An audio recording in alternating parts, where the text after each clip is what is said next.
You see, Pastor Stanley mentioned that the Quran also speaks about the Torah, which is the law of Moses, and the Injil, meaning the gospel of Jesus, no doubt.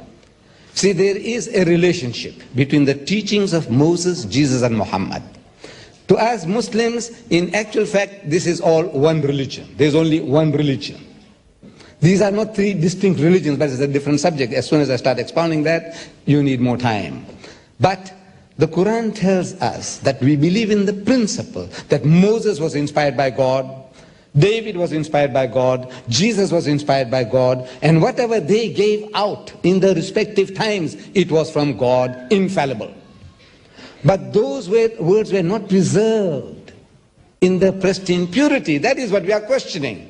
We're not questioning Moses, but what was written was not written by Moses. If he had signed his name, no problem. If Jesus had countersigned Matthew, Mark, Luke, and John, there would have been no problem.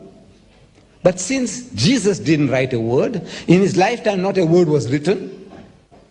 He didn't write it, nor did anybody write a word in his lifetime. These are all books, anonymous books.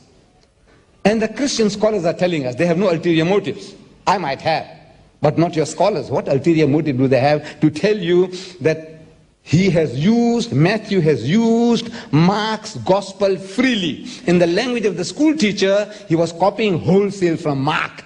And Mark was not even one of the 12 disciples of Jesus. Why should an eyewitness and a ear witness like Matthew go and copy somebody who wasn't there? It doesn't make sense.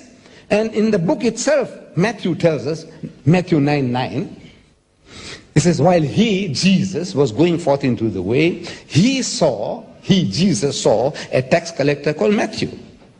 And Jesus, comes up to him and he says to Matthew, follow me. And Matthew, followed him, Jesus. Who wrote that?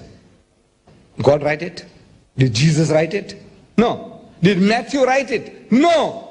Yes. If Matthew wrote it, he would say, while he was going forth into the way, he saw me at the tax collector's table, and he came up to me and told me to follow him, and I followed him. This is written by somebody else.